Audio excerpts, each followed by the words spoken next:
নবী সাল্লাল্লাহু আলাইহি সাল্লাম অসুস্থ হয়ে পড়েছেন, এমন অসুস্থতা যে কোনো ডাক্তারের ট্রিটমেন্টে কোনো উপকার হচ্ছে না, কোনোভাবে কোনো রোগ ধরা পড়ছে না। পরবর্তীতে আল্লাহ রাব্বুল আলামিন দুজন ফেরেশতা পাঠালেন।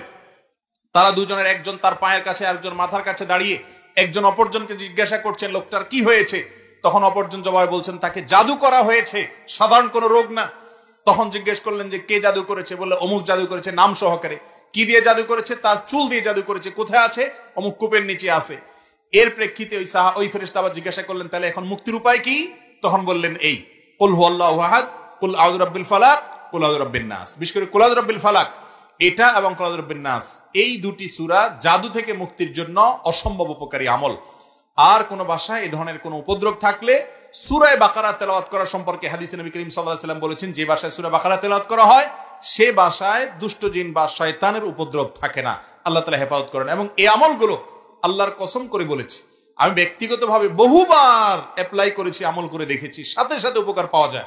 কোন সময় ছোট ছোট বাচ্চাদেরকে দেখবেন 2 বছর 3 বছরের বাচ্চা এমন অস্বাভাবিক আচরণ করে যে অস্বাভাবিক আচরণটা কোনো ব্যাখ্যা দিয়ে আপনি দাঁড় করাতে পারবেন। হঠাৎ করে সে পাগলামি এমন করে, সীমা ছাড়িয়ে পাগলামি করে, আপনি সাথে সাথে আউযু বিসমিল্লাহ পড়ে সূরা ফাতিহা পড়েন, সূরা ইখলাস, ফালাক এবং নাস, কুল হুয়াল্লাহু কুল আউযু বিরাব্বিন নাস যতটুকু পারেন নিজে নিজে পড়েন, পড়ে তাকে ফু দেন। আউযু বিকালিমাতিল্লাহি তাম্মা অমিন শাররি কুল্লি শাইতান ওয়াহাম্মা অমিন কুল্লি আইনিল লাম্মা দোয়াটা পড়ে পারলে ফু দেন। এবং আর কিছু না পারেন অন্তত 3 কুল পড়ে পড়ে ফু দেন। সাথে সাথে ইনশাআল্লাহ আপনি দুষ্টজনের উপদ্রব থেকে বাঁচার আলামত নমুনা পাবেন। আর কিছু না পারেন সূরা বাকারার তেলাওয়াত, কোরআনে কারীমের তেলাওয়াত অনলাইন থেকে ইউটিউব থেকে খুঁজে বের করে চালু করে দেন।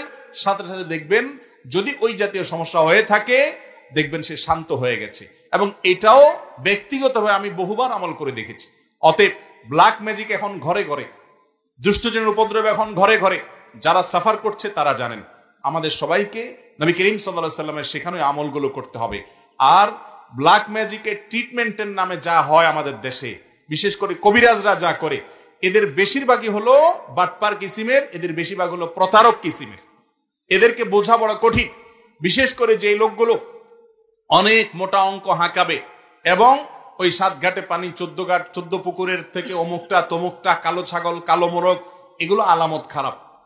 কোরআনে কারীম থেকে সরাসরি যারা ট্রিটমেন্ট করে এই ট্রিটমেন্টগুলোই সাধারণত হয়ে থাকে সঠিক এবং যথার্থ ট্রিটমেন্ট।